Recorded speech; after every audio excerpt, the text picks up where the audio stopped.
And hey everybody, Blood Moon Bobby here, and guess who's back? Steven and Gabby. It's been a while since we've done videos together, so yeah, I'm really glad. So you guys, we saw both 1917 and Star Wars, The Rise of Skywalker a while back. Admittedly, like we all saw them like right around like Christmas or beginning of the year, around, even like the New Year's area, like January. Yeah, I actually remember seeing it exactly for New Year's.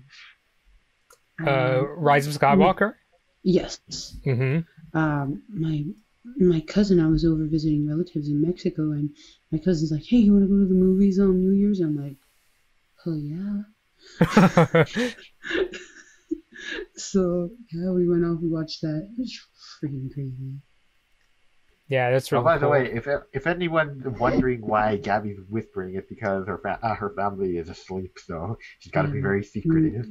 Yeah. My dad apparently, he's just going back to work, and he has like a shift that starts at 4:30 in the morning. Shit. Yeesh. Yeah. Okay, so yeah, but that's why Gabby has had to keep her voice down. So we're gonna start off with Rise of Skywalker, right? Oh yeah. We'll start with just our regular opinions. Who wants to go first? Gabby, you want to go first? Yeah, sure. Overall, I really enjoyed it. I'll have to say there's one part that I'm just like absolutely no, and we'll get to that. But overall, you liked it though, right? Overall, it was okay. Yeah. All right, Bobby? Yeah, personally for me, I like the movie definitely, like as a movie by itself. I would say that I enjoyed the movie just fine. However, I will say I totally understand if people got really mad at certain scenes, which I'll discuss. It's funny because like between the three of us, I know I'm known as the Star Wars like newbie because like I haven't seen all the movies yet. I have a Disney Plus subscription, so that could change really soon. But I do know the sort of basics of the series, and like watching this movie, it was mainly the twist where I was like, I see what you like, I know what you're trying to do, but I could see why people would get mad. Steven, what did you think? How should I put it? I think I've been like the bearer of bad news for these past two movies. Like for me, it's been like diminishing returns. Because here's the thing, me and Bobby, we both saw it at the same time. Like we were sitting right next to each other, and pretty much throughout the first half of the movie or so, this was my expression. I wouldn't doubt it. I wouldn't doubt it. It's when I say I liked it, it was okay. Like I enjoyed it because I love the characters, but as far as everything else goes, it's okay. Yeah, the best way I can put it is, the first half of the movie, I was actually actively either bored or just flat out annoyed at points.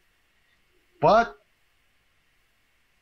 somewhere around the last act, as clumsy as it was, it started doing something that I kind of liked.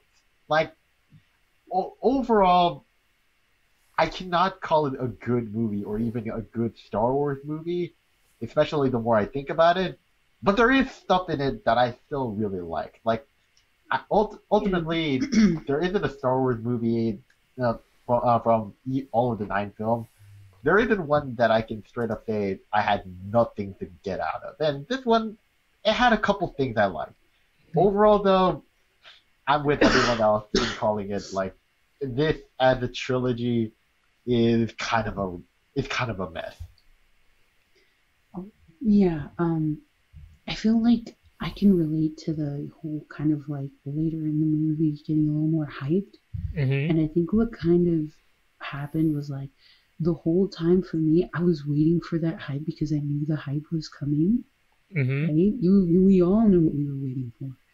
And when we started getting there, it just started to come like, oh, here it comes, here it comes, here it comes. But it's like, wait, that's it? Yeah. Exactly.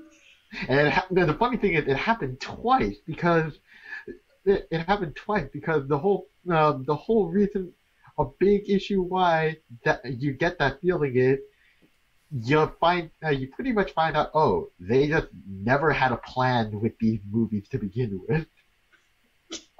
Like, it wasn't even in a way where, like, the prequels, as bad as it was, you could tell that George Lucas had a plan for those movies. In this one, I mean, people were kind of thinking, like, okay, how are they gonna get around this? And what you find out is, like, oh, they didn't get around this. Exactly. They didn't have a map. They flat out didn't talk to each other of what was gonna happen next. It feels very on the fly. Yeah, I mean, I don't know what it is. Like, from my perspective, it wasn't, to me, it didn't feel like there was no plan. It was like, it just kind of felt like they were going on a, like, you know, this one road and they were making all these, like, detours and U-turns. It's like, wait, no, we're going this way. It's like, nah, we're changing ideas. It's like, throughout these movies. So that was the kind of gist that I felt like as far as the three movies, because we have seen, Force Awakens, Last Jedi. We saw the sequel trilogy, like all three of us. Yeah, we recorded reviews for both. All of them. I didn't get to watch was Solo, but I'm gonna be honest, I kind of didn't want to watch it. It's honestly not a bad movie. I'll say that up front. Like, up until the last act, it's actually kind of decent. I might still check it out, but that would be the only one I hadn't checked out so far. Yeah. Am I wrong in feeling like this whole thing was kind of just betting on? Are we free to like say whatever here? We're not keeping. Oh, sure, go ahead. The movie's been around for a while. Okay, so I feel like this whole thing was kind of betting on freaking God. Now my brain farted and I can't think of the name.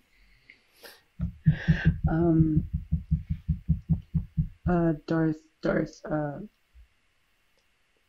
Sidious. Right? Yeah. Yeah, I don't know, because that was the whole freaking hype we had the whole time. Like, as soon as they put his laugh in the trailer, it's like, oh shit, this movie's gonna be fucking good. And it's like, okay, what else is there to really look forward to? What else were we looking forward to in the rest of the film? Like, really? See, I guess we'll start with like, what since everyone already knows how the plot went with it, there's like a million video essays on like how the plot is and whether it works or not. Let's just go with what stuck out. Like, we're not gonna go on like a plot by plot basis. Just like, oh, this is the moment I thought this, or this is what I felt in that specific moment. Okay, fine. Can I go with the one moment I just absolutely hated them?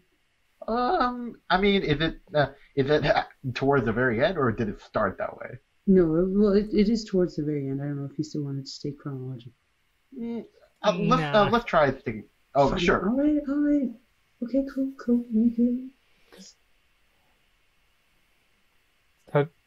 I thought you wanted to go, Gaby. No, my part is like later, way later in the film. Like how far? Like almost at the end. Oh. Yeah. Okay then. Yeah. No. I guess I can start things off. Where I started getting worried was at the right from the get-go. We kind of just go into this going, oh, Darth Sidious, all of those times in the prequels, he was obsessed with cloning. It was all because he wanted to clone himself. Because guess what? Luke Skywalker did not kill Sidious. That was a clone. And this in particular was confirmed by the directors later.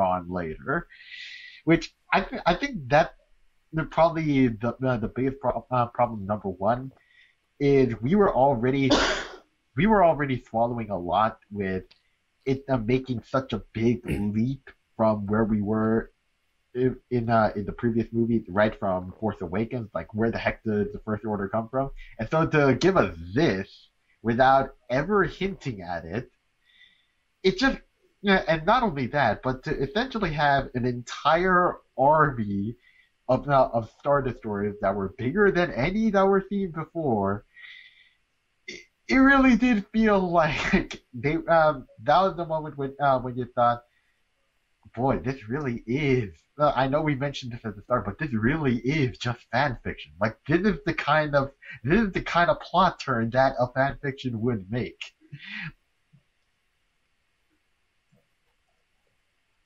You agree, Gaby? I completely agree. That was pretty much the feel for most of the movie for me. It's just like, oh, okay. Yeah, like, okay, well, fine, I'll take that. I mean, I'm kind of used to it. I mean, like, back in high school, like I came in as a kid who was like obsessed with Phantom of the Opera because I spent my whole middle school obsessed with Phantom of the Opera. And then we have this whole thing with Love Never Dies. Just the whole point was just some lady wrote her own fan fiction, called it a sequel, and Andrew Lloyd Webber basically decided, you know what, we're gonna put this on a freaking stage, dude. I mean, if he could get away with Cats, managing getting a live action at the same year as Star Wars, sure, why not? Right? So yeah, no, I'm pretty much like, oh, okay, we're doing this again, fine. Just pulled out my barf bag on the side, like, okay, I'm ready. So, how did you feel afterwards from that? Like where it went? Because essentially it boiled down to right after that it's just the adventure. Initially, it's just the adventure, the Poe and Finn, which great. They're finally a team again since the first movie. By essentially repeating the gag from Guardians of the Galaxy Volume 2, the whole dimension jumping thing. Oh gosh. Except I actually like Guardians of the Galaxy Volume 2. I do too. It's my favorite episode. Again, I keep saying I did like this film. So I mean, I was just rolling with it for the most part with that. I'm like, okay, cool. And I was just kind of waiting, like, okay, there's going to be a moment I'm really not going to like here. And that was pretty much me just, all right. I mean, Bobby, could not anticipate what it was. But I'm pretty much like, there's going to be something here I'm not going to like. I don't know what, but... I mean, Bobby, how did you feel when it was first starting off? Like, just how from the right out the gate, it does start you with that twist, and then I guess the best way to put it is for the first act, it feels like that J.J. Abrams was shoving in a second chapter that was not adapted. Yeah. By the way, when we're talking about Darth Sidious, you're referring to Palpatine, right? Yes. Okay. Palpatine, also Darth Sidious. Okay, so it's like literally in that title crawl, it starts off, doesn't it literally say something along the lines of, oh, he's back, Darth Sidious Palpatine is back. And the only way to get the details for that is if you played the Fortnite special crossover. Oh my god, really? So, I mean, my impression of that, because, like, here's the thing, The Last Jedi, something... I don't know if I'd call it bad, but I was just like, oh, this happened. Well, okay. Was Snoke. I thought this whole time Snoke was going to be like the big baddie, and then what happened in Last Jedi, and I was like, oh, okay. So when I heard Palpatine was going to be like the big bad guy, I was like, where did he come from? Like, I know who Palpatine is. I sort of know the details of Return of the Jedi. My sister she's actually seen the entire Star Wars trilogy for her music appreciation class, and I've just been kind of taking notes from her. Props to her, because that's tough. It's freaking tough. Yeah, so I'll be sure to tell her that. So, like, when they were like, oh, Palpatine is back, and I was like, where'd he come from? Like, was he even mentioned in the last couple movies? Like, I know who Palpatine is, but I was like, oh, he just, like, in the context of the sequel trilogy, I was like, okay, yeah. Yeah, I know about okay. Yeah, I mean, like I said, I'm familiar with details for Return of the Jedi, so it's not that I'm living under a rock. There I can see the confusion. Yeah. here, like that was the whole point of it, like the shock factor. That's why I'm saying this is what they were betting on the whole time. There was nothing for us to anticipate, Mm-hmm. you know, Palpatine coming back, and then all of a sudden, boom, they just release his freaking laugh on top of, the end of a teaser trailer, and Mm-hmm. it's like, wait, what, why, what, how, when? It's like, okay, so we have this now. Also, Steven, I didn't even know that they were talking about that at the beginning of the film, as far as the cloning went. Just because my cousin and I, we got there like, shit. Oh yeah, because we had to go by bus, so oh yeah, shit. we got. Yeah, essentially what it late. boils down to is like Snoke is essentially just his cloning baby, and essentially Palpatine the idea, the vague idea of why he's back is because it goes back to how in the prequels, how he was obsessed with cloning, like he flat out bought a clone army. And So that's maybe why this was his goal. he's all plugged into like a whole bunch of like Yeah. different things. Yeah, because Yeah, he's, his like, life really life supported support, I the guess you could call it. Essentially, yeah. Mm-hmm. But here's the thing, though. Like, How do you get Snoke? Yeah, but here's the thing, though. Like, Palpatine, though. Like, what? here's the thing, though. I've heard a lot of complaints about the one of the big common complaints is, well, doesn't this just discredit what Darth Vader sacrificed at the end of Return of the Jedi? If all this time we knew that it wasn't the real him. I sure hope not. God, that scene is filled with so many feels. You can't take that out. You can't take that out. I don't care.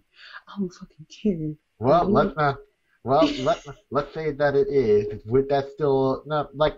How did you feel? Were you still planning to just go with it once you heard that he was back?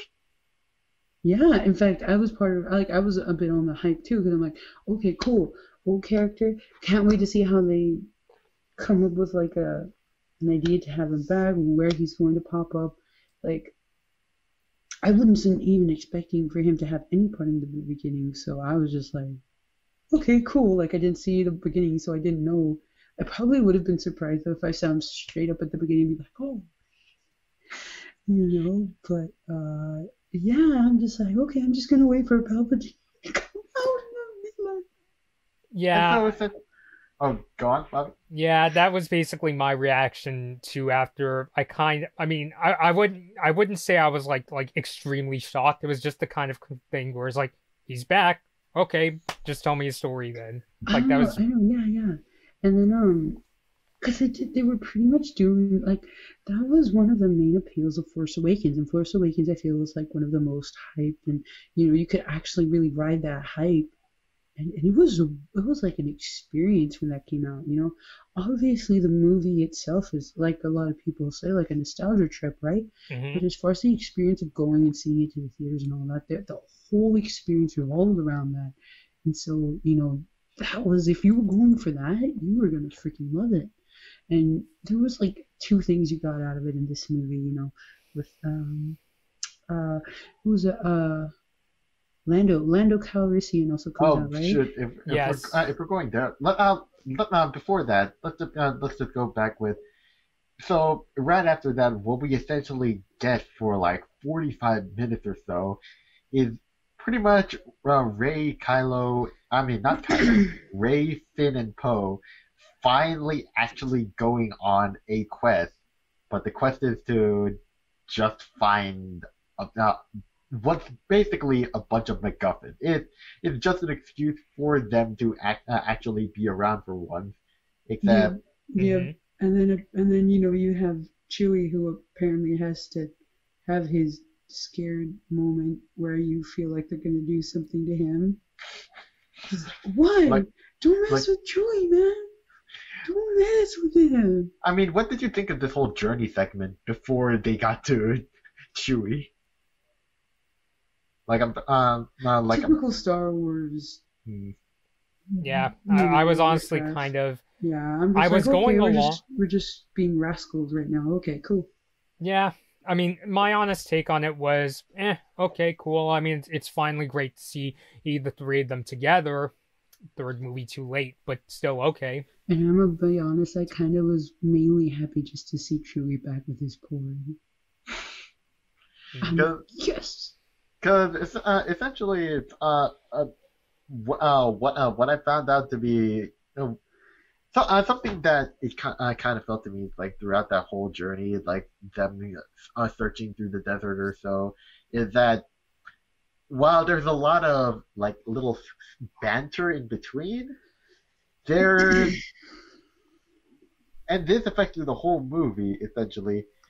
If you are not a Force user, you practically don't exist as a character in this movie. I And don't know if I would say that. like that's kind of what I felt throughout the segment. Like, yeah, it's nice to see them interact together, but they're not exactly fleshing them out together as a Yeah, group. okay, Yeah. I can see there. Yeah, like they were pretty much just there, and I mean, in that sense, I'm not surprised because in that sense we were all focusing on Rey, because it's Rise of the Skywalker. We need to figure out what's going to happen with her, what's her connection to Luke, etc., etc. All these questions. And I mean, I guess since they thought, they're going to be busy with that, we don't really need to focus on the other characters. I guess I didn't really notice that. I'm like, okay, yeah. Yeah. I don't know. That is a very good point, though. I hadn't noticed it, so I do see that though for sure. Yeah, it's like and just that's part of the reason why. Okay, Lando's back. Oh, that's pretty neat, I guess. But I don't know. Like he when we actually got to see him back, it came out so unceremoniously that you just never got the same feeling of when you first saw Han in Force Awakens or Luke at the end, and even throughout most of The Last Jedi or Leia. It just feels like I know that he wasn't a major character, but it almost feels like okay, you brought him back just to get the fans back in because ultimately, unlike everyone else, unlike the rest of the old cast, he doesn't exactly have an arc to speak of. Yeah, no. Mm-hmm. And I hadn't really thought about that too. I mean, it was just kind of like, yeah, here I am, just like that quick moment, like, oh shit, but you don't have that like, I guess, how did that splendorous kind of like reveal that you kind of got, like you were saying, for Force Awakens. So I was like, I freaking lived for that when Force Awakens came out. Like, that was my jam right there. That was what I was there for. And that kind of goes with the, I guess you could say, the fake out death throughout the movie, starting with Chewie. Because I'll be honest, when they first blew up that ship with what you think is Chewie, I didn't really get a shock of any sort. I was just automatically registering as like, I guess that's what they'll do. No, I was freaking screaming. Wow. I was freaking screaming. I'm like, you better not freaking. Okay, I was already ready to cry with freaking C-3PO, which was also freaking Fluke. Well, honestly, I think C-3PO had a more ceremonious fake out death than Chewie did. Yeah, no, but Chewie hit me more, I guess, because it's like, it's like, it's the one person that they weren't really hinting at all. Not to mention that how many people freaking adore that big ball of fur, man. You don't mess with him, alright? Right. I guess. I was kind of salty after that point. I'm like, okay, you're going to be doing this. I mean, I ain't gonna give you shit. Like, I'm done. I'm not emotionally investing myself in that way again. I mean, God damn. in that moment, honestly, my shock wasn't toward or Chewie. I think it was more the fact that Rey could use lightning powers, I and think Right. that too, and the fact that how she was possibly feeling guilt with that whole situation too, just because of how it went down. but it doesn't get it gets resolved pretty quickly right after. But Which honestly, kind of ruined it. I'm like, okay, so it's a whole fine. We're all good. yes, and you're gonna have to get used to three more of those throughout the movie. I was And pissed. I was freaking pissed. yeah, but honestly, like that kind of goes into, I guess you could say the most consistent the most consistent praise I can have for this new trilogy is overall I like both Kylo Ren arc and most of Rey's arc throughout it. I liked Rey's arc pretty much up to this point, and absolutely fucking hating Kylo Ren's arc. Whoa. Like, Ooh. I could not get into it. I'm like, oh, right, but why the fuck did you do what you did? There was never an answer for any of it. Okay, he was scared, so he did that one thing with Luke. What about the rest? Am I right? Like, you know, That's an interesting convo. Okay, let's see. Should we? Oh wait, what? No, Bobby, you look scared No, for I a was second. no, I was also saying that because, like you, Steven, the two arcs that I got into the most were Rey and Kylo Ren's as well. So that was just what I was saying. Like I would consider myself, even with the clumsiness, those were the main two. Like when I watched these movies, the ones that like I got invested in the most. But like, continue. I did appreciate how he did kind of have like some, I don't know, kind of like redemption, right? Mm-hmm. The thing for me is that they could have been getting into all of this a lot earlier, and they decided to condense a whole bunch of it in this one film. And I'm here like, wait, this is all we're gonna get? Like, we could go into this so much more. I mean, what like can you think? Okay, just let's go with just one example. Like what's one example you could think of that could that like if it added just this one scene, it might make it a whole lot better. Okay, um, uh, I feel like the main thing, and this was again part of what I absolutely hated. I'm gonna, since this is what it revolves around. Can I go there? Yes. Okay, cool. All right. So the whole time that Rey and Kylo team up, and Kylo's gone through all this like character development. You're like, okay, cool. He has a chance. You can like this guy, right? Mm-hmm. I was just barely starting to grow. He was just barely starting to grow on me because this is all the time we had for it to really grow on anyone. We just didn't like him, you know. It's like they took it to freaking fan service. I'm sorry, I'm gonna call it that. Freaking putting them together. I mean, I know a lot of people have been shipping these two for like who knows how long, right? Is this shipping drama really the main concern for you? I don't know. I'm just salty about it. But the fact that it was getting so much attention, you get me?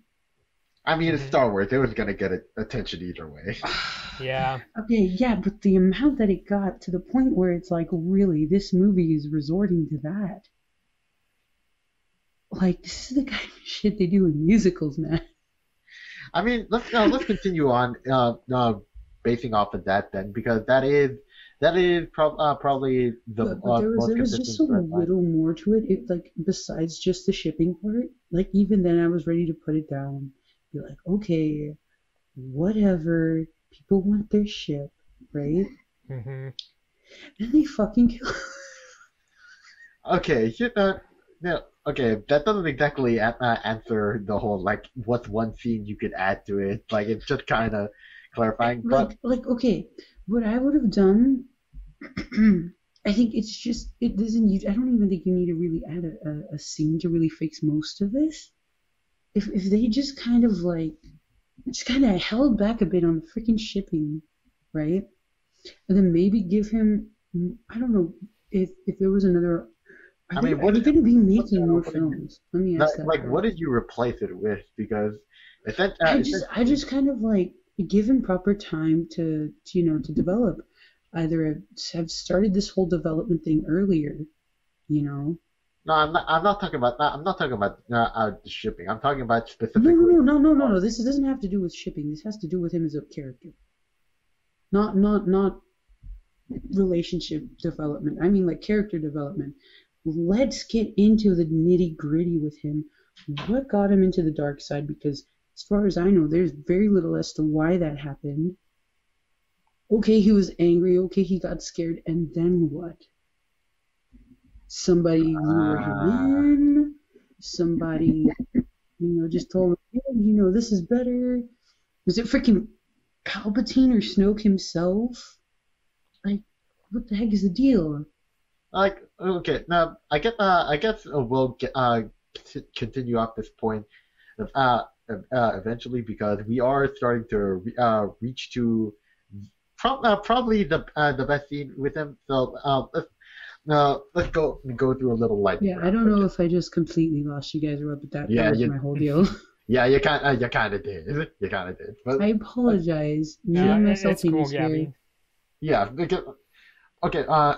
Essentially going off of this, I know a lot. The part that actually gets the people is after this, but right before then we get to Poe knows a couple people to help C-3PO actually translate Sith. As silly as it sounds, they need that. And I'd honestly say, in terms of shipping drama, I'd say something more justifiably kind of annoyed to be about would be underplaying Poe and Finn. Because let's be real here. They pretty much got shafted when it came to their story elements. Because I actually looked into what Colin Trevorrow's original script was before he got fired. While they didn't do anything with making them closer, they were much more fleshed out as characters. Like they were not tag definitely yeah. They were not tag along in the original script. Poe took a much more of a dominant role in regarding the military tactics. He wasn't just a tag along, and Finn in particular, that little segment where he eventually meets some of the rogue stormtroopers, that was actually on a different planet. And he was basically starting his own rebellion with a bunch of ex-stormtroopers there. It wasn't just someone they met along the way for another love interest. That's the other thing too, like. And also one key other thing, it did a bit of a time skip to the point where it starts with the Empire. The First Order is already having enough of an influence now. Like you see. Like public executions and shit. This is the other reason why I kind of got really salty over the whole Kylo Ren and Rey thing, because it's like, okay, these things you're talking about, we could have easily, if they didn't want to go with Rey and Kylo, which they kind of didn't really even have to, they could have been focusing on all this other stuff, specifically mainly with like Poe and Finn. I mean, people are even talking like, and this is they ship each other. Yeah. They ship each other. Like they absolutely. And some people are like pointing out like, yo, So we're not getting these guys, but we're getting Rey and Kylo.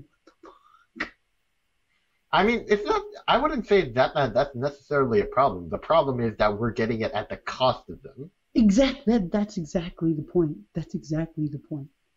You know, that's what I'm saying. So we're not getting these guys, but we get these guys. Like, what the And in the meantime, like throughout all of this, like, essentially they try to underplay it with like, oh, Poe had like an ex back in his days as like a smuggler, and meanwhile, I understand. Everyone understands why John Boyega has been so mad, because pretty much his entire role throughout this trilogy after The Force Awakens is to just find a new love interest while pining for Rey. It is flat out humiliating. Yeah, I certainly agree. Especially since the whole thing with the jacket from Force Awakens, guys. How in the hell was I supposed to make sense of everything else with Rey and him? No. Yeah, No. Finn got shafted hard throughout Yeah. the trilogy. God But- damn it. but anyway. That shit. That's yeah. where all of this fucking saltiness comes from. Like, But, I'm putting shit over here because it came from over here. But here's the thing, though. Like, after that came C-3PO's Big Out Death. And while I didn't... here's the thing. I kind of rolled my eyes when they said, oh, they're gonna memory wipe C-3PO. I knew for a freaking fact that when he mentioned, oh, R2-D2 doesn't bother back up, yeah, they're gonna back him up. I just know it, and lo and behold.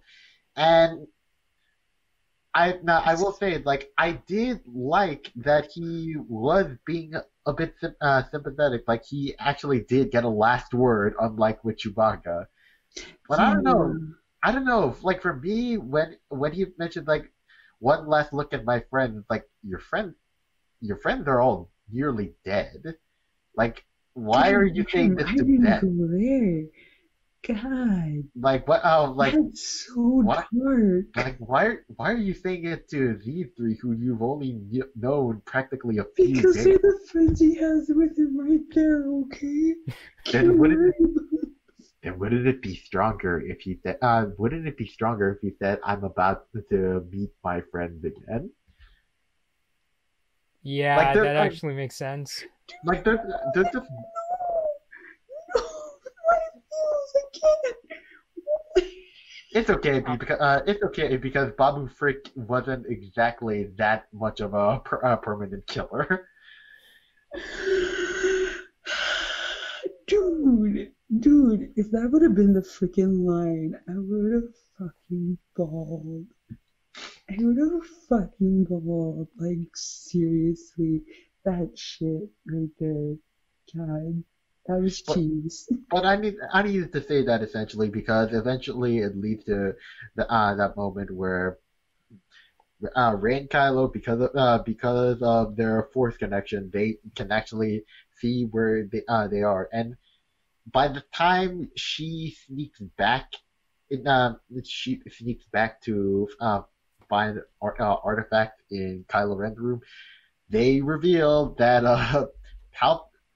Palpatine is Rey's relative, and are we just gonna acknowledge the fact that this is implying that if the only Force users that get to fuck are the Sith? Because Anakin Skywalker, Palpatine,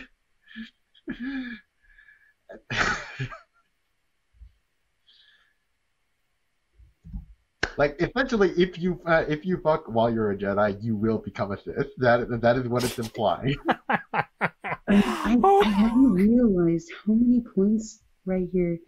God damn, I was actually kind of annoyed with that too. I'm like, seriously? Fucking goddamn bullshit. I mean, here's the thing. It's a lot apart from that meme, which is hilarious. I just love the idea of Palpatine as some Fabio. But I wouldn't doubt it. But I honestly, wouldn't doubt it. But honestly, a big problem I heard people have is that this does retcon the whole thing in Last Jedi where you were just a nobody. That means that anyone could have the Force, because now it's going back to bloodlines again. So what do you do? Yes, absolutely. Like, I don't remember. I think I had another friend who actually mentioned that as well, and that just hit me like, really, wow. They kind of just flipped that all over now. Yeah, I think it was my friend Madison actually. Uh, I don't even think she really even got the chance to watch the movie, but she figured out what happens in it anyway, and she's like, really, that kind of screwed the whole thing over. And I'm like, God, I didn't even think of that. Like, I was already annoyed with it, because it's like, this makes no sense. But that's kind of like where I saw, you know what? Yeah, I think that was probably it, like, okay, you're just going to take back your words without really taking them back. Like, Well, here's why I asked that, because like even that initial reveal, a lot of people were split on the fact that The Last Jedi said that at all. Like there were a lot of people that liked it, but a whole bunch of people really didn't like that implication because it basically retconned the whole mystery box thing. And honestly, I think initially when I first saw the movie, I actually kind of liked that Rey had lineage to the dark side. Not even like Luke Skywalker, where it was Darth Vader used to be good, he just became evil, but he still had good in him that got destroyed. In this case, Rey was ascended from a line that is like unquestionably evil. At the same time, it's not that much of a shift the more I thought about it, because if you just take out the extremity, it's kind of the same twist that the good protagonist has bad lineage. So I'm once I thought of it that way, I thought, you kind of don't have any new ideas anymore. You're kind of just repeating stuff that you already see, just like what you did with Force Awakens. Yeah. And the other thing was. And the other thing was that I can't put my finger on it quite exactly. Like, there is the whole thing where, it kind of like retconned, as you said, the whole thing from the movie before it about it, like, it not mattering where you came from, right? But the other thing, I just can't put my finger on it. It just left a bad taste in my mouth. It's like, I don't know. It's like, something about it made, I'm gonna say I was partially expecting her being more related to like the Skywalkers. Yeah, I would too. That's kind of what I was betting on, but I was ready to be okay with it not having to do with that at all. Yeah. But I don't know, something about it having to be like, okay, that's exactly why you put Palpatine in here. Like, really? Here's the thing though, like. The more I thought of it that way, the more I thought, like, yeah, this isn't really as big of a twist as you think it is, JJ. But on the other hand, the one reason I did kind of go with it is a lot of people, even though a lot of people made a big deal about that whole, she can come from no one, so she can be anyone. Ultimately, that kind of erased any sort of internal battle for her, because she essentially left out of Last Jedi not really that conflicted. So one thing I did like about it is that, yeah, even if it's a cliched as hell arc, the fact that Rey finally has some internal struggle, I did like that aspect. Yeah, and I kind of felt like I've kind of wished that. I wish they got it some other way. Yes. Not only that, but also okay. Same thing as what I've been saying with the whole Kylo Ren thing. Couldn't we have had this coming with some more time? Actually, you know what? You want to know? yeah, you want to just jump to where that whole talk matters, which is when they get to the remnants of the old Death Star. Okay.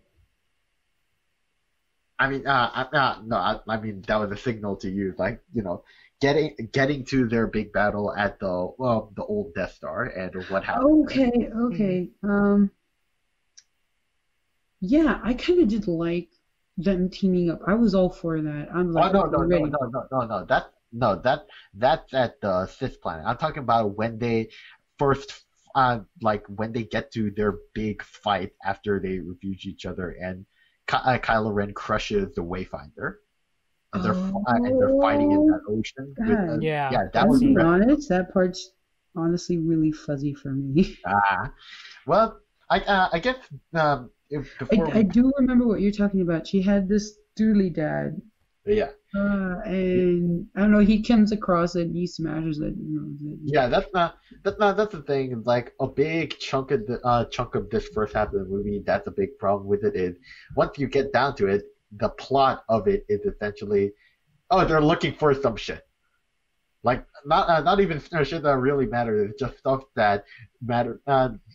that's needed to get from point A to point B. It doesn't even matter what its name is. right. Oh my God. Okay, this is probably why I can't remember most of it because I'm just Yeah, like, it's not that memorable of an actual story for that first half.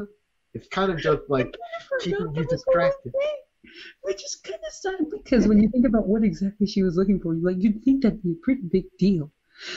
Mhm. What did But no, I no. mean before that though?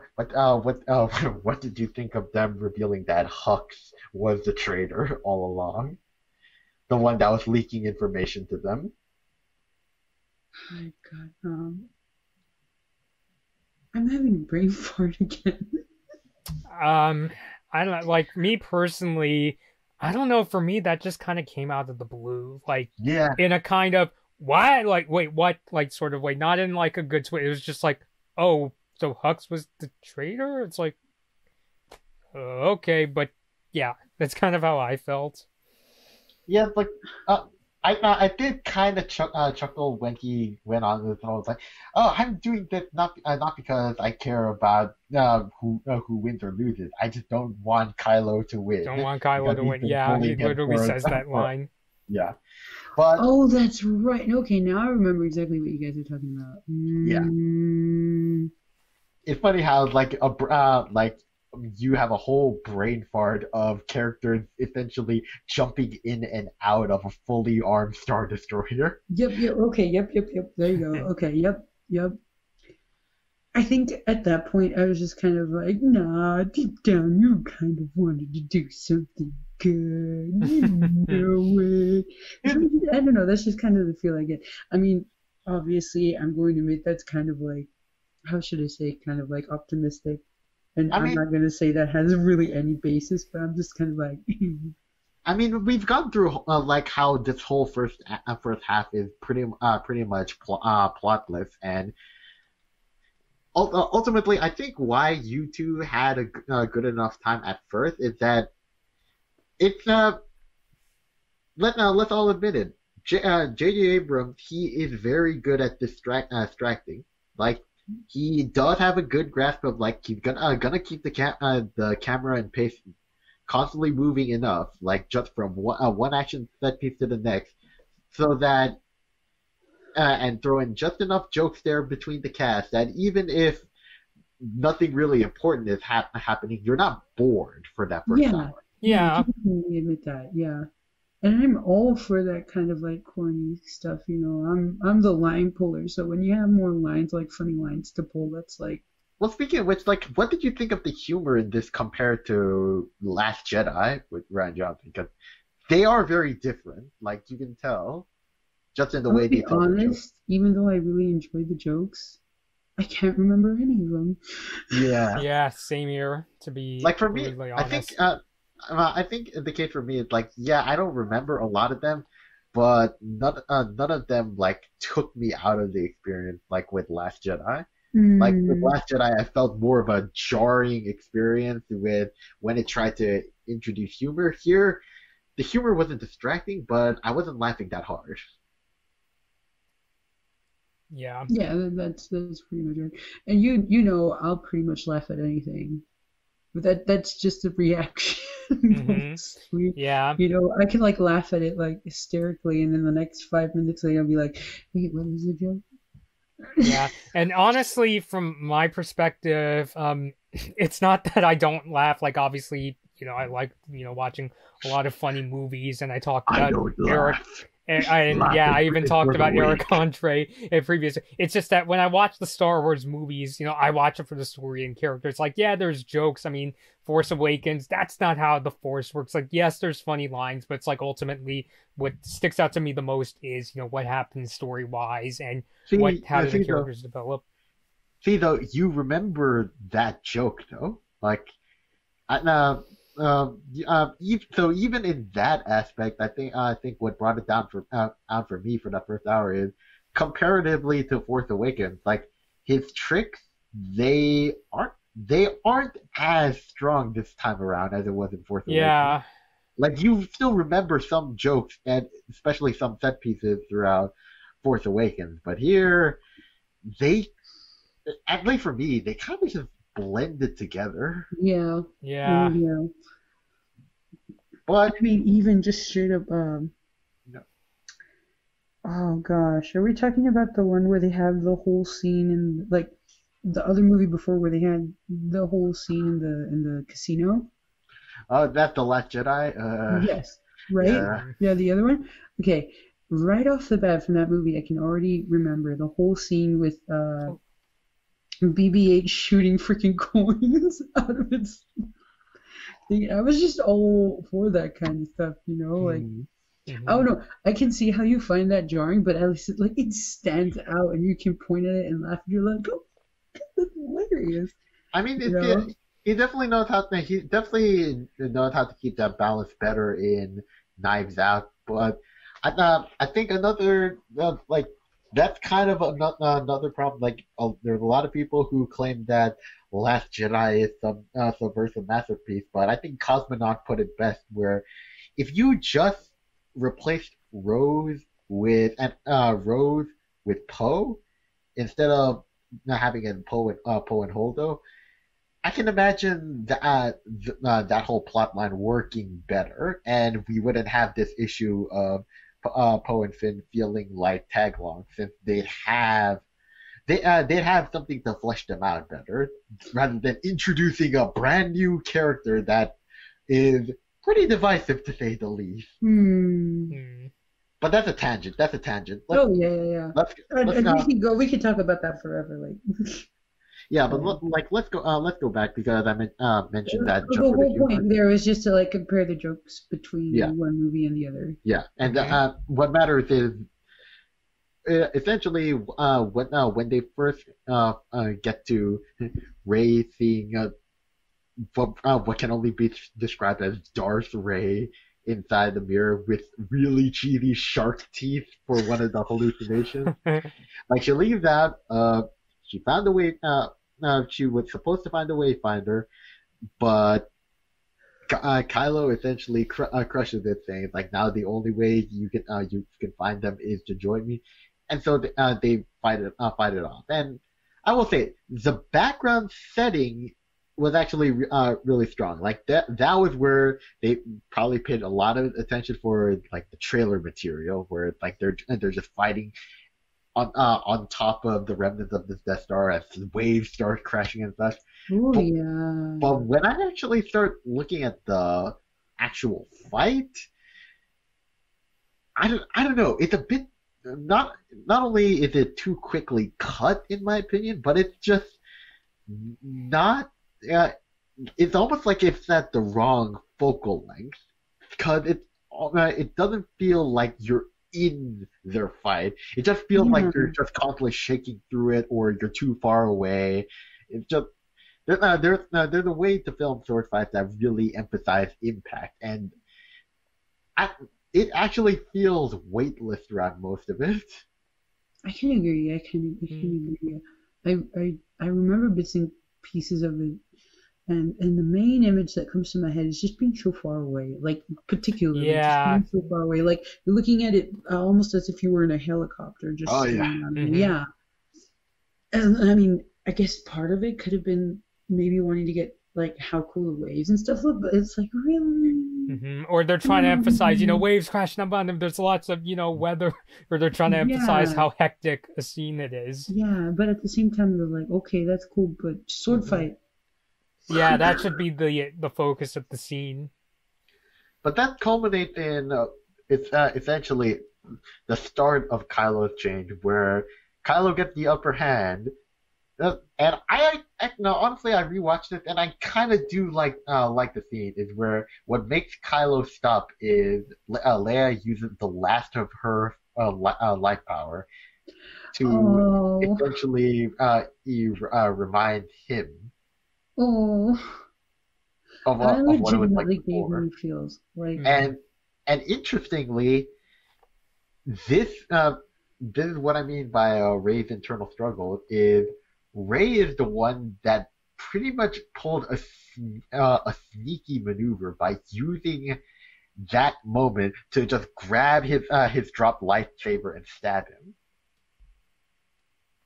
Like that's how she gets the upper hand. It's right when he finally stopped because of that. She immediately takes advantage of that. Gosh, I think that was a very interesting. That's what I mean. Like. And keep in mind, this specific aspect was even bigger of a part in Colin Trevorrow's script. Like they did not shy away from Rey succumbing more to more dark tactics at the same time as Kylo got worse. But what happened afterwards is that we skipped this part is when she healed the worm. It's essentially. Now, force powers are essentially linked to what I can only describe as life magic. I don't know, like the healing. Yeah. I guess all I could think of was that. I keep mentioning Avatar: The Last Airbender. All I could say is, but I can totally see that. Yeah, like Katara healing. Now Rey is doing similar things. There are entire scenes that are practically ripped off from Avatar: The Last Airbender, both this and Frozen 2. Like you are not wrong on that at all. Like, I'm sorry, Aang. Frozen 2 as well. Holy man. Yeah, like, but the point is, like, she comes back to her senses. She heals him and then steals his ship. But that's pretty much, I would say, the end of her like crisis. The fact that she immediately starts healing him afterwards and then leaves.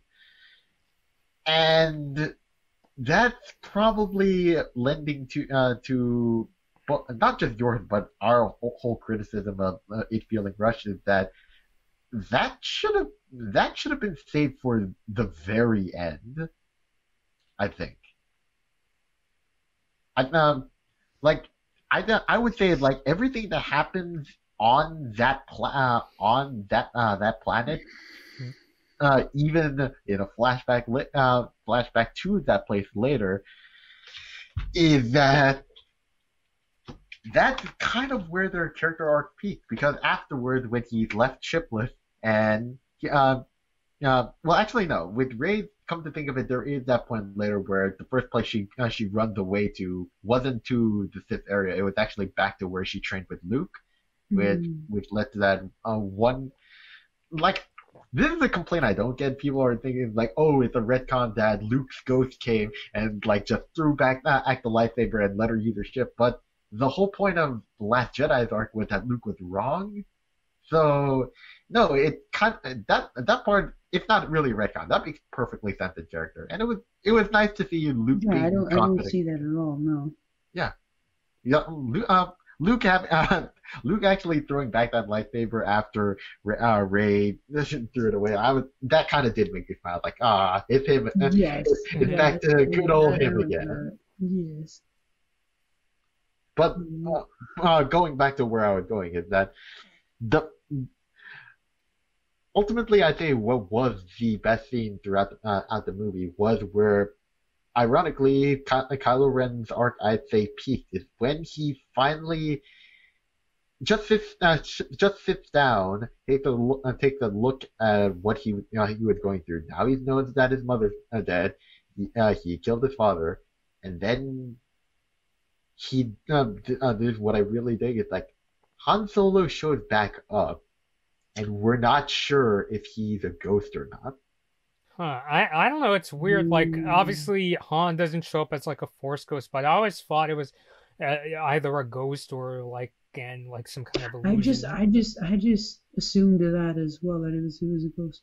Mm-hmm. So, Yeah, but that's a really subtle moment I dug, where it's like, either way, what it essentially implying that he is for the last time coming to terms with his guilt by just flat out talking to his dad again, just re-experiencing that conversation on the bridge, like what it could have been. That I think was part of why Kylo was starting to grow on me pretty much within that point, and maybe a little before that when they started working up to that. I talked with people who both hate and like this movie. They all agreed, like, that is the one good game. And then I mean, how can you not get feels still seeing like Carrie Fisher on camera, man? It's like, Here's the thing, though, there is kind of a missed opportunity, because I think the reason why they didn't kill off Leia in The Last Jedi and then Carrie Fisher died is that they were what they were doing was they were trying to really make each movie about one old trilogy member passing down the torch. It was Han Solo in the first, it was Luke Skywalker in the second, each time they die, but then the third one was supposed to be about Leia.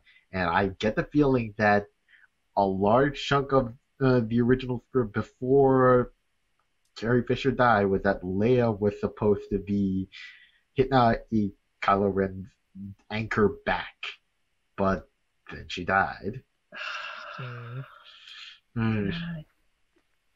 But regardless, I did really still dig that scene. Like, yes, absolutely. Like, wow, it was effective. It was effective enough for me to go like, okay, I'm okay with him making a turn from that. Yeah, I was totally for that too. I'm like, okay, we're finally going to do something with this guy. Okay, I'm freaking down with it. It's like, after all these flukes, right?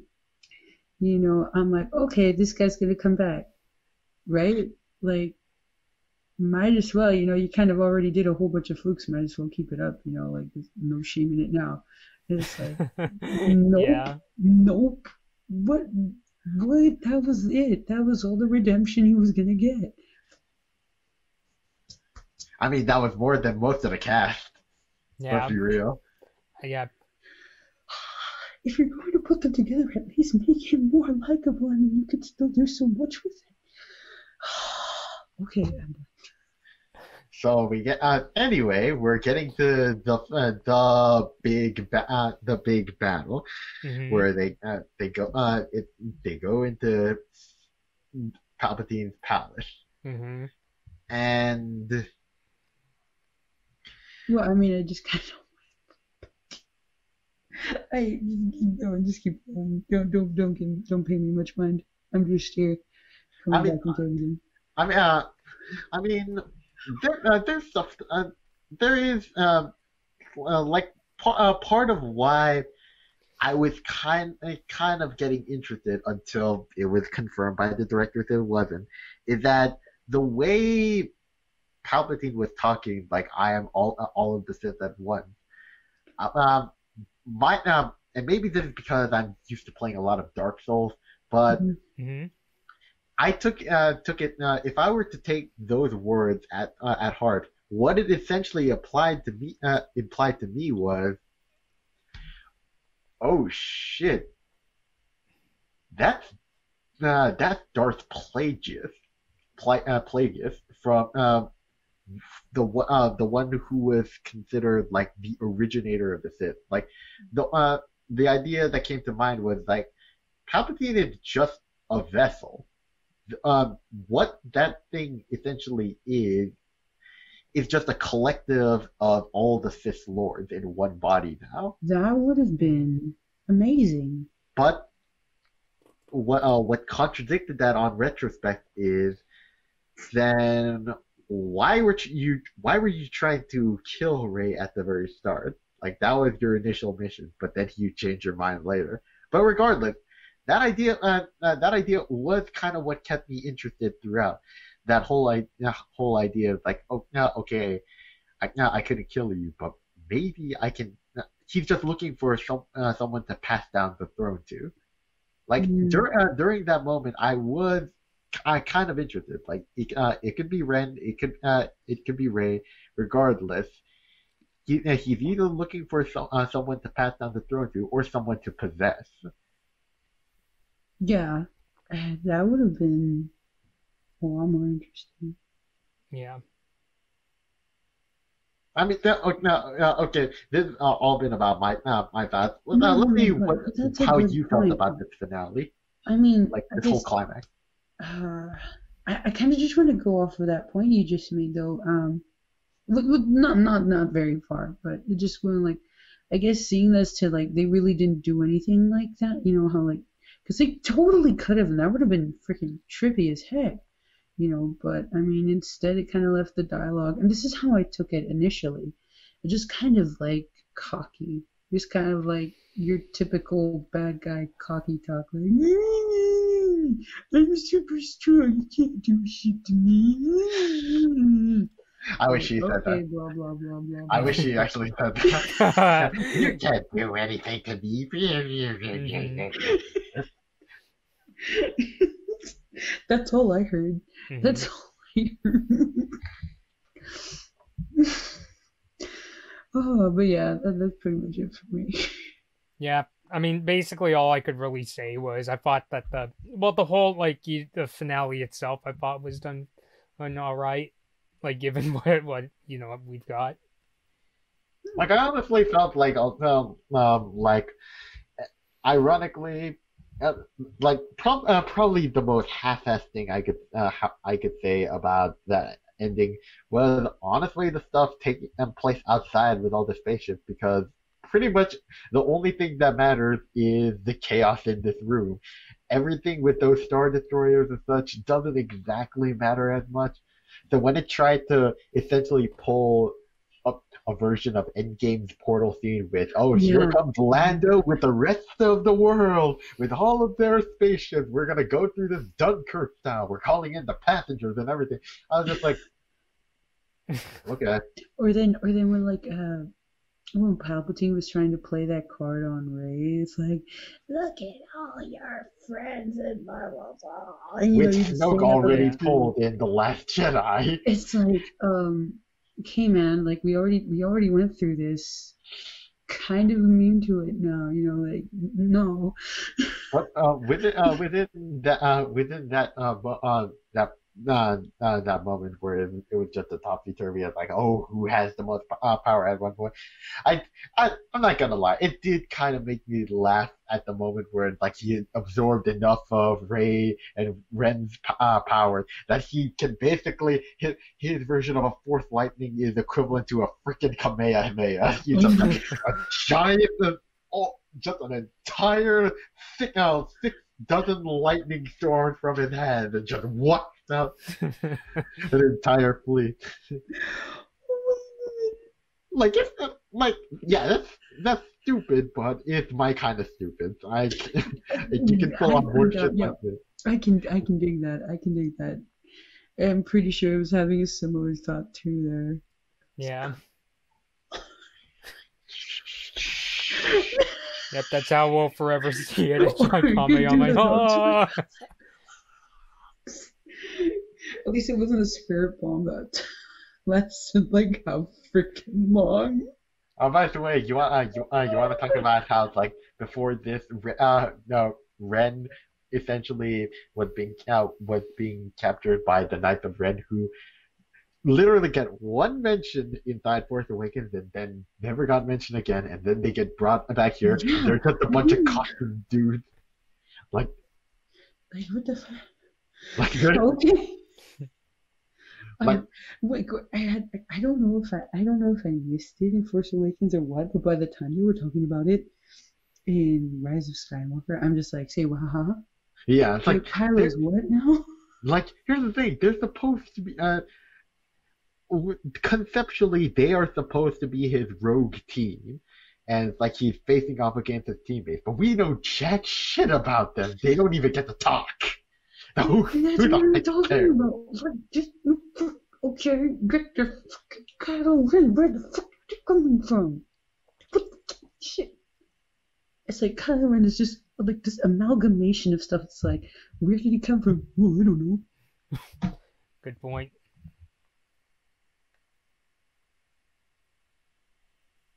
Well, and apparently in the comics he's extremely well fleshed out, as far as like what I've heard. Again, I have nothing to base this on. This is just what I hear. But as far as I know, I have seen jack shit of that in the movies.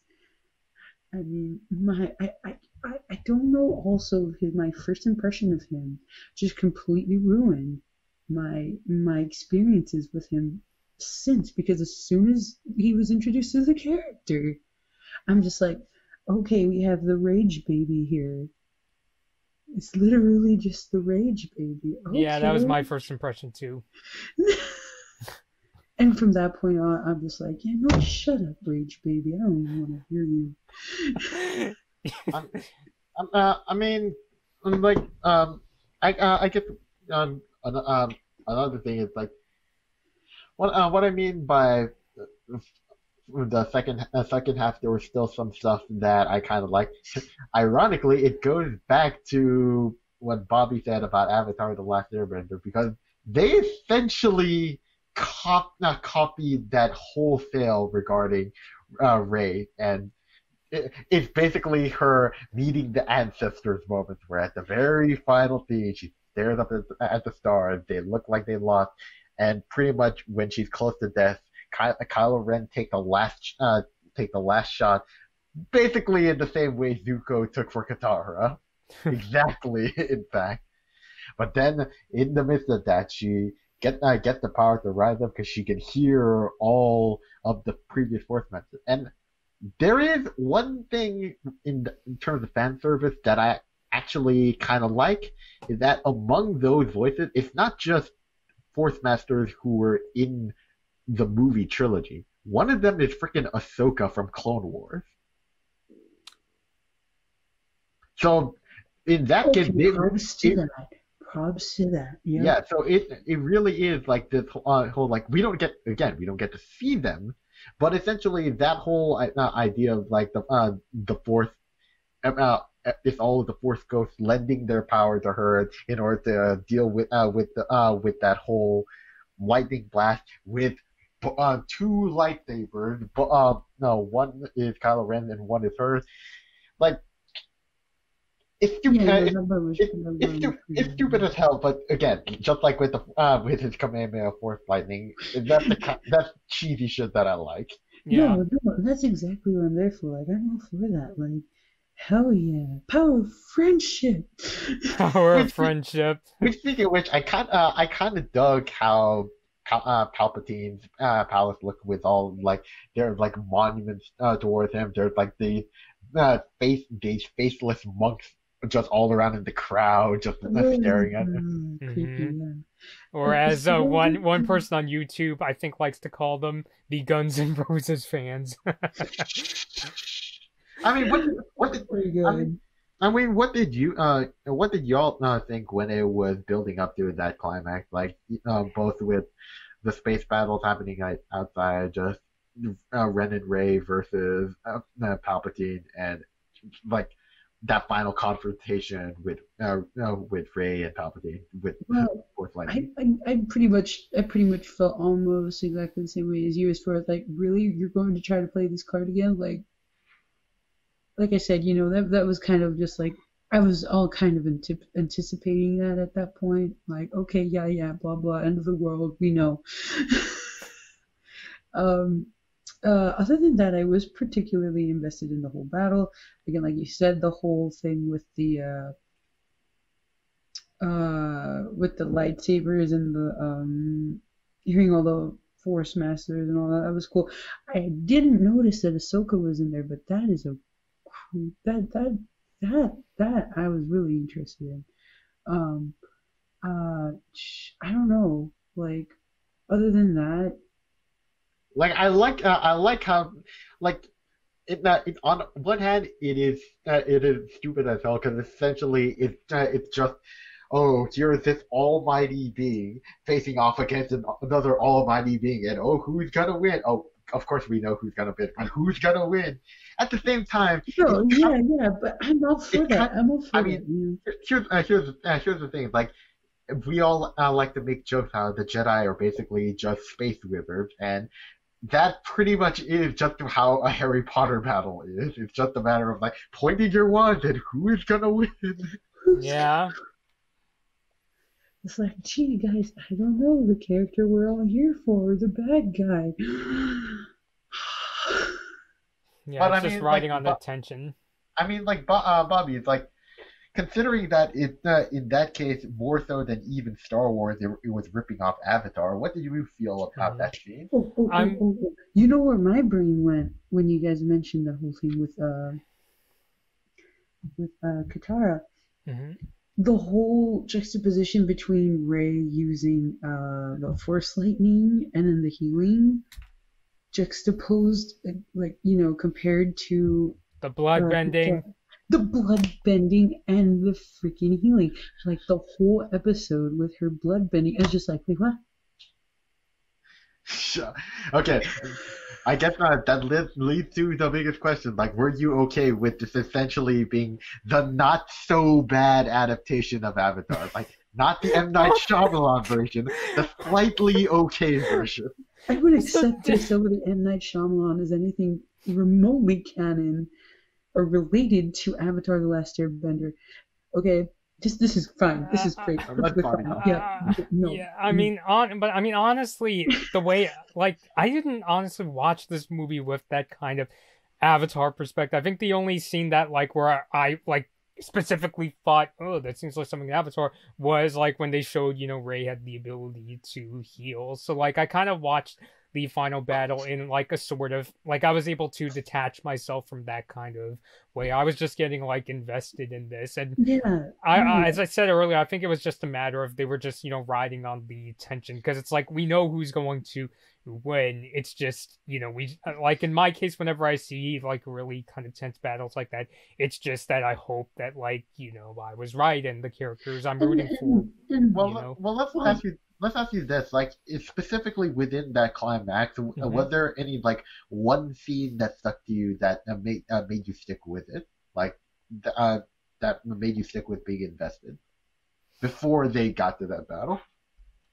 I don't know, it's really hard for me to pinpoint one final scene because I just kind of approached this scene as okay, now they got to go and defeat Palpatine, and it was exciting, and it got even more crazy for me when I saw that Kylo Ren was jumping in. So I don't know if it's something that I could pinpoint to one point in the battle. It's just kind of a thing where I was getting invested, and then I was getting more and more onto the edge of my seat as it went on. So yeah. I mean, what I think I could count as one scene that kind of had me hanging on as long as I could. Mm-hmm. It was when Rey essentially used her Force connection with Kylo to hand him his lightsaber to free himself from the Knights of Ren, so he could join the fight. I see. That's a good scene right there. I don't really know if I have any scene like that, but it's okay, I'm stuck here now. I'm stuck here now. It's funny. The funny thing is, I was starting off as the most negative regarding the first impression, but I think you might actually have the most complaints out of all of Yeah. all of us, Gabby. Yeah, I'm just like, no, trash. Trash. Yeah, that's how you should have It started was with. okay, but so much trash. And again, I mean, I get. I don't think this all really condenses into this particular movie itself. It's just the whole freaking thing with these two.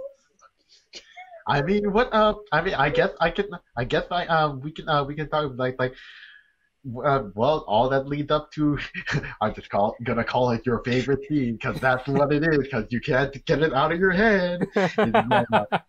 Rey essentially exhausts all of her force power. She's done it. She's killed Palpatine and everything, but she's exhausted all of the force power given by her ancestors, and she starts to die. But then Kylo Ren gives one more chance by pushing all of his force energy into her. And I'm realizing that sounds a lot more sexual than it's supposed to sound. Putting all this force energy into her. And then they kiss, and then he dies. Oddly enough, that was like, it's weird. Okay, so when we saw Force Awakens, you know, that was the only time of these movies. I mean, I didn't see Last Jedi in the theater, so it's like with Force Awakens, you know, it got just the opening. You know, there was literal applause, and so was when Han and Luke and Leia showed up. The only scene I remember from Rise of Skywalker that got some semblance of like a reaction where I could kind of hear was that certain scene that is making Gaby really angry. And this is exactly why. Because of all the kind of shit that people can be thinking about right now. Here's the thing.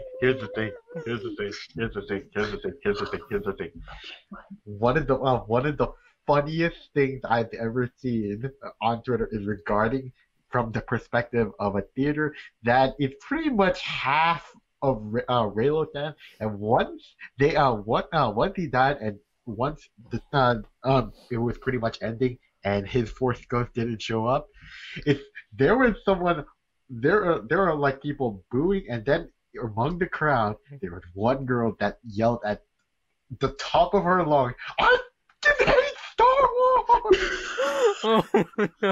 Well, this is ridiculous. This is exactly why I did not like this. Because this is going to basically, you know, do all that fucking shit.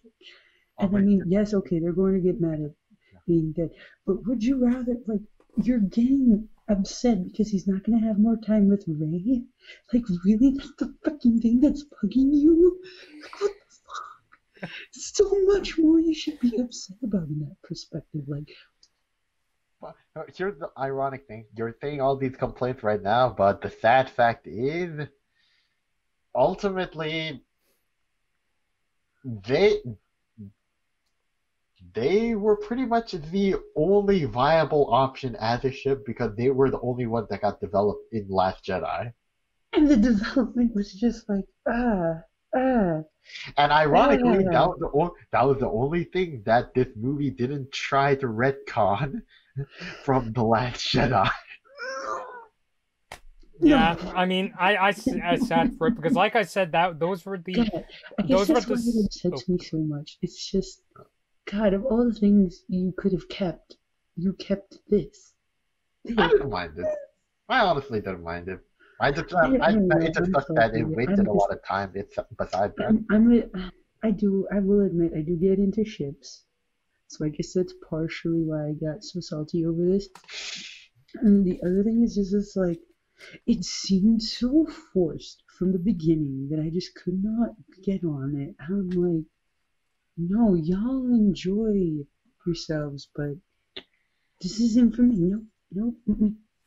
Here's the thing. You know what I think that I'm not, and I remember I went back to this regarding our Last Jedi discussion where I think it should have ended at when Kylo gives his hand out to Rey and just leave that as a cliffhanger. I feel like What if he actually? What if it? If that was gonna be the main focus, what if essentially the third movie went opened up with Rey taking his hand? I think I would have been okay with that. Yeah, I would have been fine with that. Well, either way, the movie's almost over. Let's talk about the very last scene that people have been making a fuss about, which is Rey pretty much goes not back home, but to Luke's old home in Tatooine, I like that. and she built a new sword, which is actually a cool new sword. Then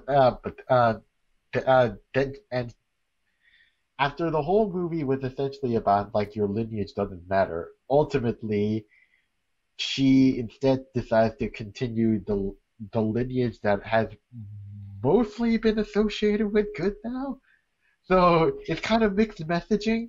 Like, Yeah. Here's the thing. I honestly wasn't bothered by that just because it kind of felt that it worked with the whole idea too, where it's like, okay, yeah, it doesn't matter where you come from, but what does matter? What does matter is the experiences that have had an impact on you, right? And Ray's whole deal with Luke, it would be ridiculous to say that it didn't have any impact on her. So of course that's what she's going to relate.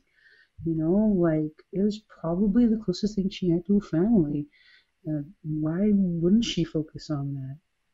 yeah, but I thought when a movie is supposed to be about like your lineage doesn't define you, and what matters is what you do to it. I think what would have made it stronger is instead if it was her redefining the name, like the lineage of Palpatine doesn't have to be associated with this one guy anymore. It can be started anew.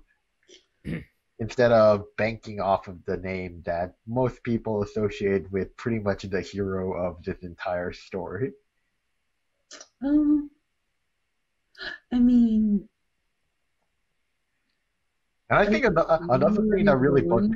another thing that really bugged people off though is the choice of the Force Ghosts, because essentially the ones that show up are it makes sense with Luke, but Leia didn't grow up in Tatooine. In fact, it is the planet where she was enslaved by a big slug monster.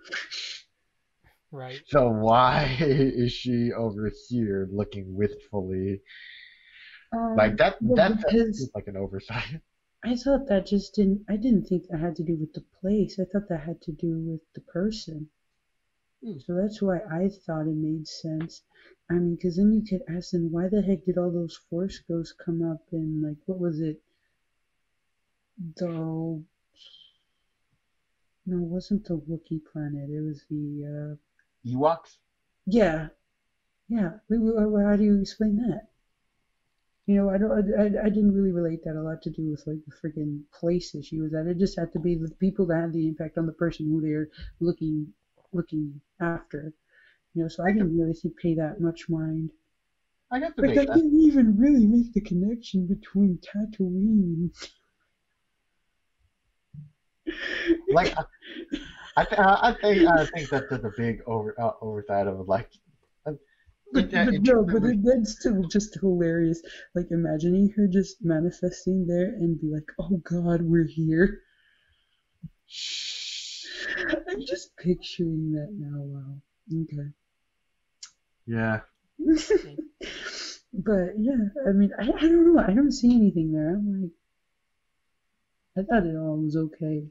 I mean, I still kind of felt that saltiness afterward, but I'll admit, when I was first watching it, I did not. Even though it was kind of just repeating endings in a way, I don't know. I felt okay with how it ended. Like it felt like at least I got some closure in some way. where like it was a very stereotypical her journey is now over. She can now rest thing. But it is something at least. Like Yeah.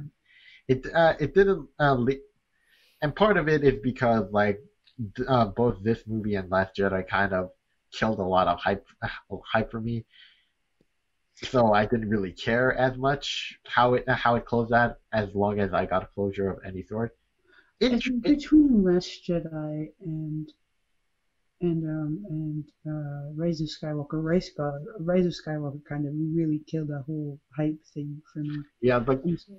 like ultimately like now when I look at it, most people don't even care about Star Wars anymore unless it's The Mandalorian.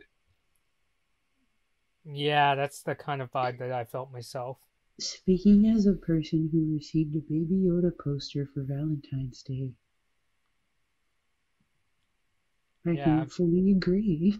And if anything, like I'm just saying this as a person who's covered quite a bit of Disney Plus. It's really like it's not only that like the thing in Star Wars that like consistently gets people excited from what I see, but I honestly argue it's what's like really like holding up like Disney Plus. Like I haven't seen The Mandalorian, but it's like it's arguably one of the stronger like choices. Watch it. Yeah. Watch it. It's good. I don't have Disney Plus, so I can't say. Yeah, so I don't like. I'm just saying that because I kind of noticed because I was one of the reasons why like I covered Disney Plus a lot was because it's gonna have like many of Disney's like much of its library, and then when I got it, I was like, oh, but you need original content to keep it fresh as well. Also, I was okay with that. Yeah. I mean, I'm kind of weirded out as far as Disney Plus goes, like what they decide to put there and what they don't, or how they change it. Mm-hmm. But I guess that's why The Mandalorian worked really well because, since it's a fresh start, there's really no wrong place to start or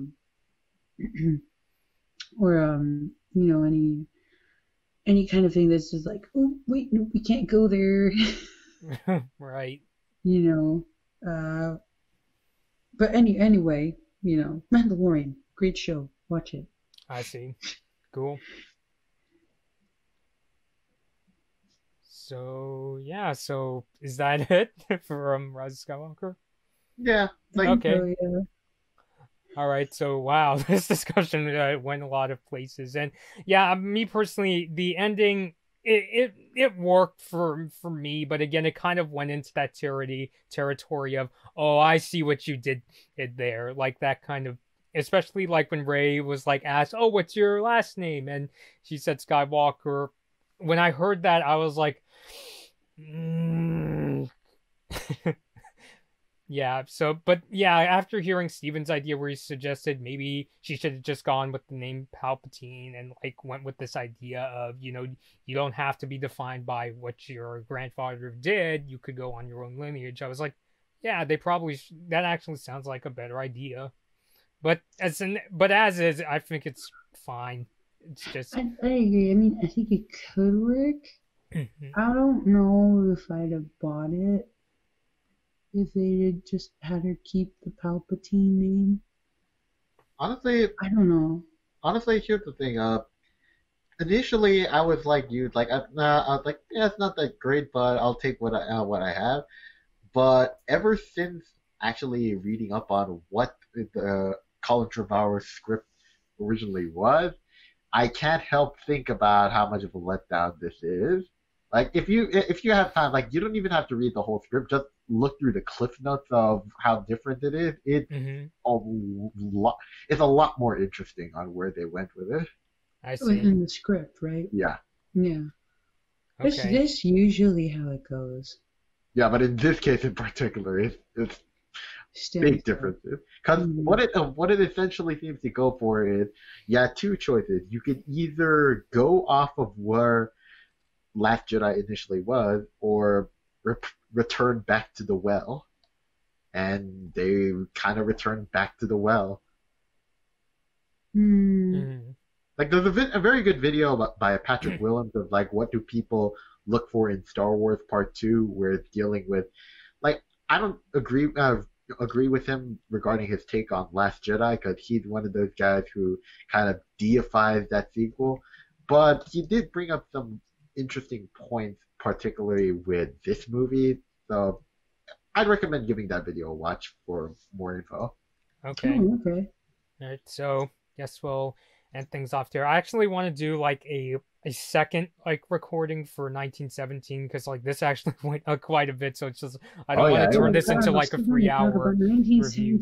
Yeah, which I actually because I know I didn't speak that much in this video. I wanted actually you two to like take a bunch of conversation, but 1917 is like I think the three of us are gonna have a lot to say about that movie. So gosh, I'm gonna need to refresh my memory a little bit about it. You wanna move this to tomorrow then?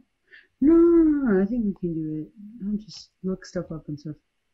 Okay, then we'll refresh you as we go along. Yeah. Yeah. Okay. So all right. So people watching, if you like this video, thanks for watching. This has been Blood Moon Bobby and Steven and Gabby. It's been really exciting to have you both back, and we'll see you in the 1917 review. So until next time, we'll see you later.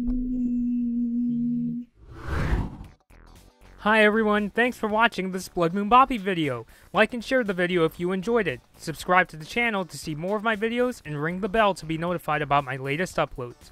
Don't forget to follow me on social media for my latest opinions and video updates. I hope to see you next time.